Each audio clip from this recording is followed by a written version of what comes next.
named James Lindsay. He shot and killed his wife. Then he turned the gun on himself.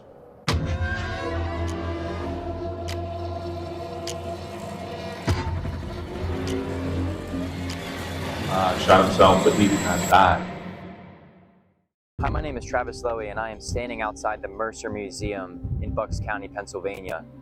This museum, as you can see, resembles a castle on the outside, but on the inside, it's an intricate display of artifacts and tools created by Henry Chapman Mercer. It finished construction in 1916.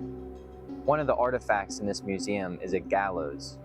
If you don't know what a gallows is, that is a device that was used for executing people by hanging.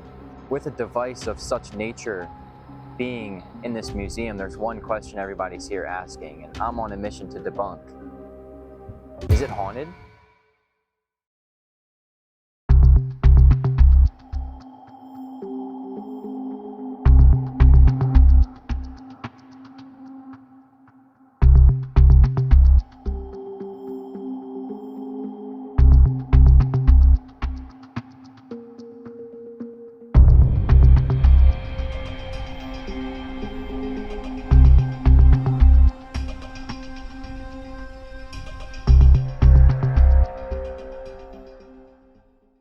My name is Chris Quinn. I'm an assistant manager of community services.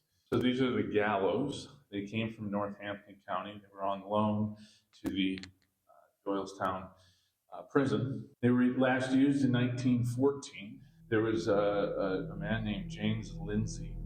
He was a barber and he lost his job.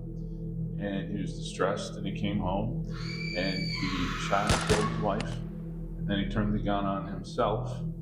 Shot himself, but he did not die.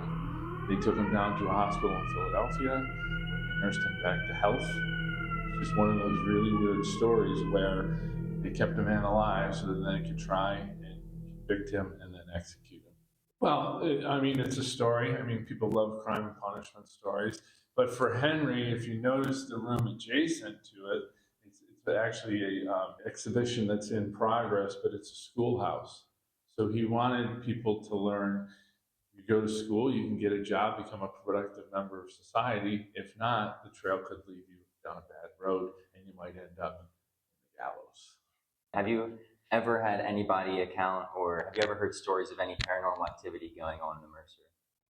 No, you may talk to some gallery guides or tour guides, and they might say a story or two. I personally have never felt, I've been in here closing up when it's dark, just with a flashlight, and I can see where someone would be a little bit freaked out, but even at Font Hill, when I'm closing them just with a flashlight, I don't feel any sort of that energy. And I know that's one of the things whenever I talk about that or say that, people are very disappointed.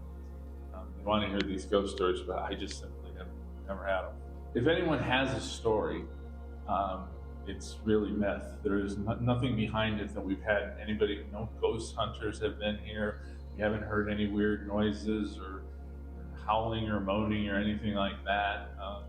We do get people who do ask that a lot because we're near Halloween. But I think everything in here is, if you think of it through the lens, that it's a tool. And Henry defined a tool as anything that made your life easier. I'm not sure how the gallows come in, but obviously in executing. All right, and that's it. That's all I got for you. That's it? Yep. Great. If you're wondering how my shirt changed, that's because it's a different day. In conclusion, the Mercer Museum is in fact not haunted. It's just an intricate display of items that you should definitely come check out. So I don't think the Mercer Museum is haunted, but I do think there's a very positive energy here. As you're walking around, there's thousands and thousands of items that touched hundreds of hands. And I think people may have imbued some of that energy into these objects, but I think it's a very positive one here.